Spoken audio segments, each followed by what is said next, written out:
Welcome to episode 40 of the Becoming MindStrong podcast.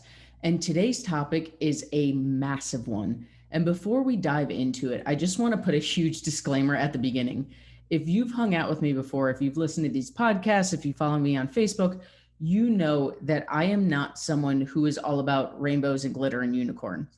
And I always say that before we talk about any kind of topic regarding mindset, because when I disclose what we're going to talk about today, it's going to be a really easy one to go, oh, that doesn't apply to me. And when we dig into this, your mind is going to be blown. And the topic that we're talking about today is fear. We're talking about what it is, where it comes from, how it is absolutely holding you back. Even if you're someone like me who did not think that fear was running your life, I promise you, if you haven't done this work, it is. And most importantly, we're going to talk about how to redefine your relationship with it. Check it out.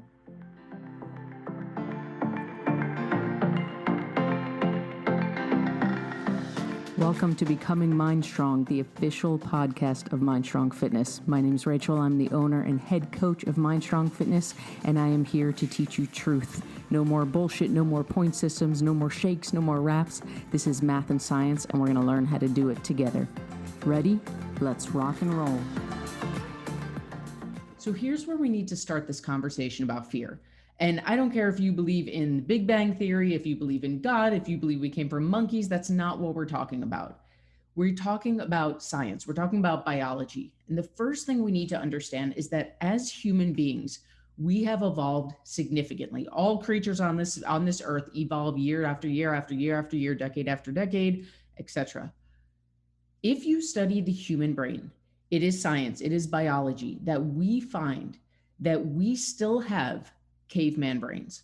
What that means is that we've heard the term fight or flight, right? There's parts of our brain that have not fully evolved away from those caveman fight or flight instincts.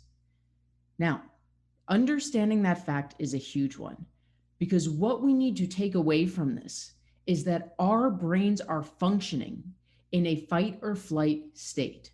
Our brain's only job on this earth is not to keep you happy. It's not to keep you kicking ass and taking names. It's not to get you leveling up every day of your life. Your brain's only job is to keep you alive. That's it. And that's a great thing, right? I love being alive. I hope that you do too. But in our caveman days, our caveman ancestors, that was daily life, right? Daily life was hunting and gathering and staying away from saber-toothed tigers. The problem is, we now live in a society where you're probably not going to be eaten by a saber-toothed tiger. But knowing that our brain has not evolved all the way yet, we can understand that if it is wired solely for survival, solely to keep you alive, then any sign of stress to your caveman brain equals death.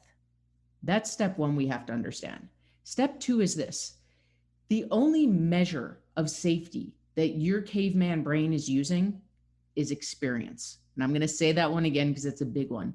The only measure of safety that your caveman brain is using is experience. If you've read my book, I use this analogy in there because it's one of my favorite ones. If you think about the search history on your computer, right? You start to type something in. For me, it's usually Krispy Kreme. And then my computer knows, oh, she's searching Krispy Kreme donuts again. Our search history knows what we look for. It's been through this experience before. This is how those caveman brains work. So you go to start something new. You decide today I'm going to launch my website. I'm starting a new business. The first thing your brain is going to do is going to go through its search history. Have we done this before? Never?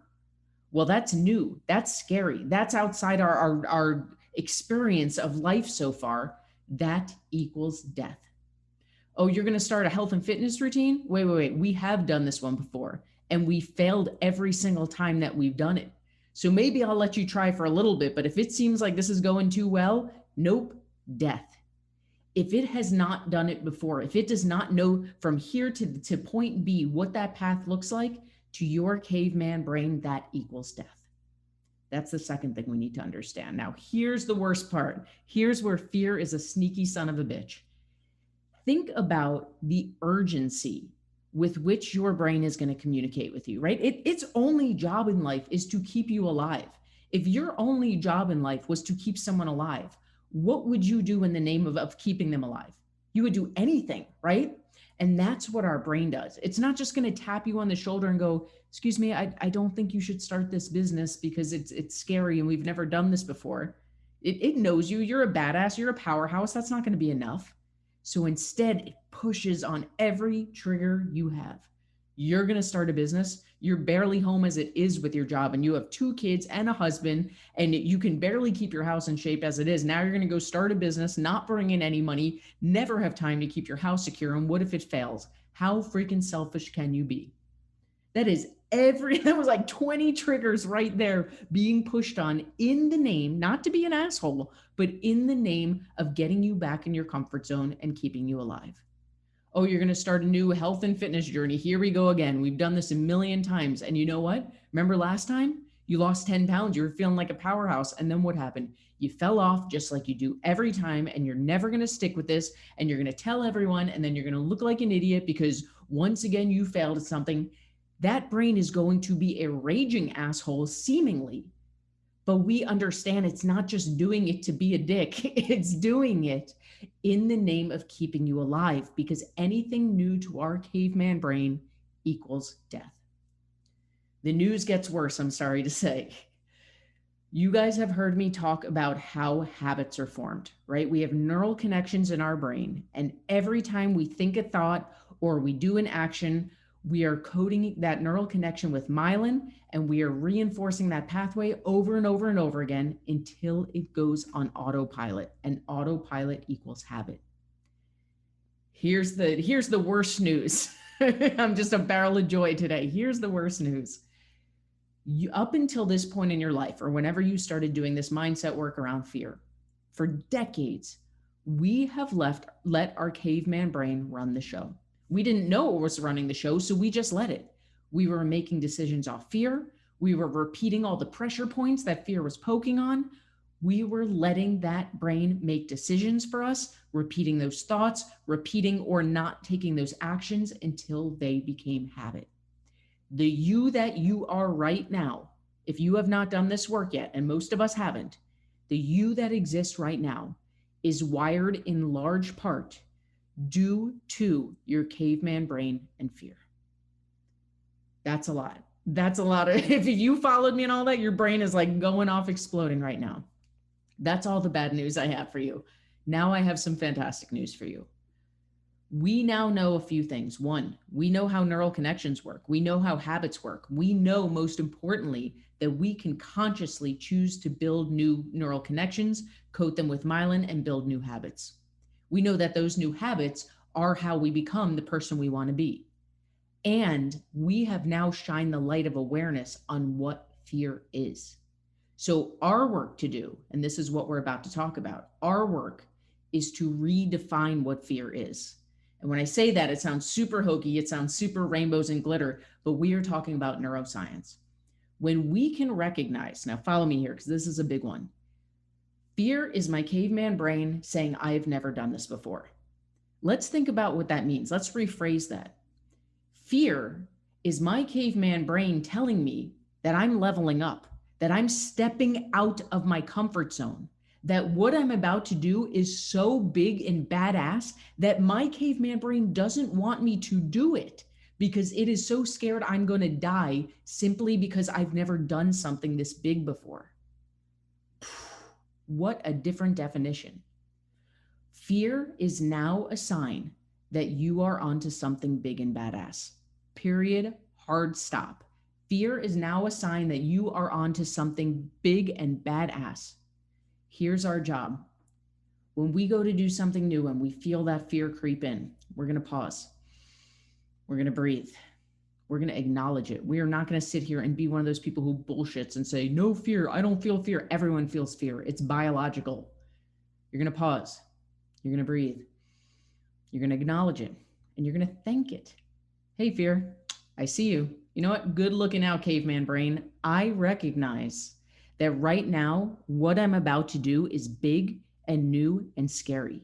And I recognize that you're doing your job. You think you are, right? Your job is to keep me alive. And right now you are sending fear as a message to push me right back into my comfort zone bubble in the name of keeping me alive. So thank you, thank you, thank you for being a sign to me that this is new and big and badass. But this time, I got it, right? I'm going to use you as a sign. Maybe this means I need a plan. Maybe this means I need to go get some training. Maybe this means I need to go get a coach. It's a sign that this is new and big and badass, and maybe I need some help making this leap. But you have done your job. You have signaled to me that this is new and big and badass. Thank you for that. And I'm going to take it from here. It is only when we start to redefine this fear that we can level up. Because what we've done for most of our lives is that every time something has felt scary, and every time worse, that all those pressure point thoughts came in. What if this doesn't work? What if people laugh at me? What if I try and fail? What if I go broke? What if they leave me? Every time those thoughts came in, we stopped. We went right back to our comfort zone, like fear was trying to get us to do. When we pause and breathe and recognize what fear is and thank it and make the conscious choice to use it as a sign and keep going, that is how we level up our life.